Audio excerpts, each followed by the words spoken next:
Hello, my name is Persephone Abbott and I live in Amsterdam. I was born in California and moved to Europe when I was 21. A little while ago, I posted a video about some pieces of writing by Mary Guggenheim. And I got to know about Mary Guggenheim because I found a book of hers at a Freebee book box.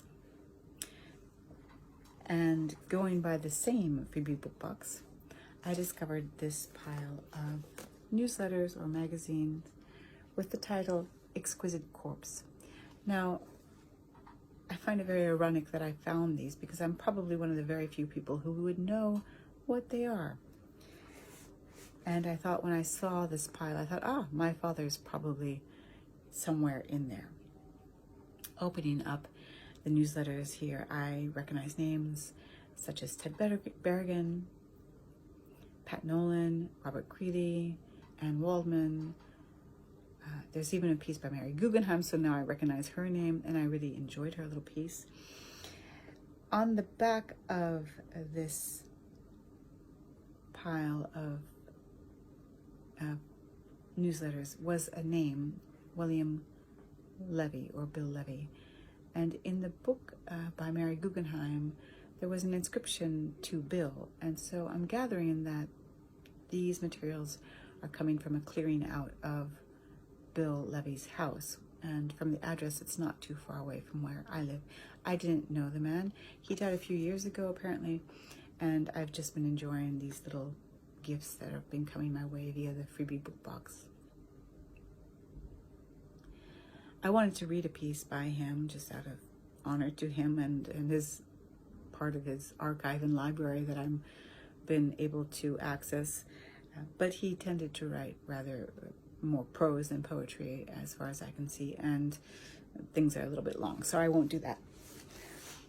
I will now talk about a different item that I found at the same book box, and I'm also thinking it came from Bill Levy's archive materials. And this is a book called The Rearrousing of the Names and the Dancing of the Bees. And when I first saw it, I thought, it's a coloring book. But it's not. It's by Hilda Hoffman, and it's dated 1966, and it's quite psychedelic.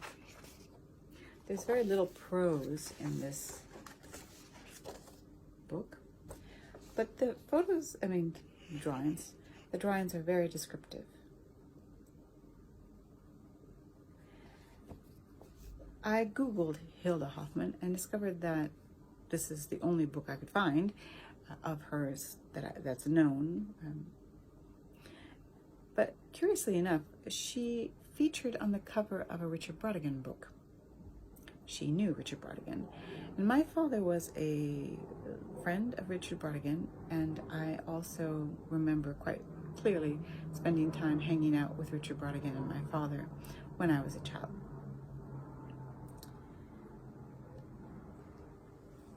Hilda Hoffman features on the book Watermelon Sugar, and I've been rereading some of Richard's books, and I always enjoy reading his prose. And I found this one, Trout Fishing in America, at a Freebie book box, of course. And I would say that my father wrote a memoir of Richard Brautigan called Downstream from Trout Fishing in America. And recently, or not too long ago, I read Richard Brautigan's daughter's memoir called You Can't Catch Death. I really admire this book. I found it really quite a good read and quite touching, and with all respect towards her father and to his life and his work. So I recommend this book. I've also been recently posting some of my poems on YouTube and on Instagram, and I'm just enjoying doing that right now. And to close this video, instead of my poems, I'd like to read a few poems by my father. And the poems come from a book called Dump Truck, which is a collection of poetry. One of my favorite things to do as a child was to go with my father to the dump. My father had a trash and tree hauling business, and usually after school I would jump in the truck and go down with him to the dump.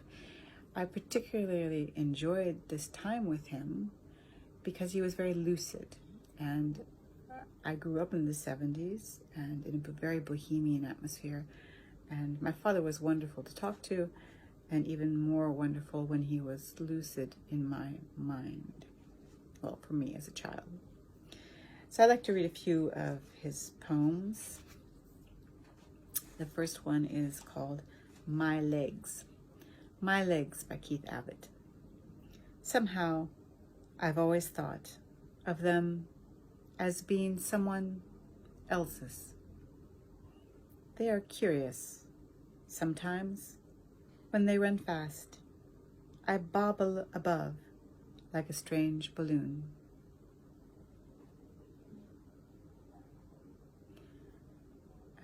He goes through various parts of his anatomy in this first section of the book Dump Truck. And the next poem is entitled My Ass. My Ass by Keith Abbott. My ass, he said, and I argued and said it was my ass. But he insisted and went down the street thinking he had won something really big. And the last poem I'd like to read is called My Mind. My Mind by Keith Abbott. My mind is in that little glass jar behind the door. It is green and red and blue and turns into all kinds of fantastic animals if you touch it.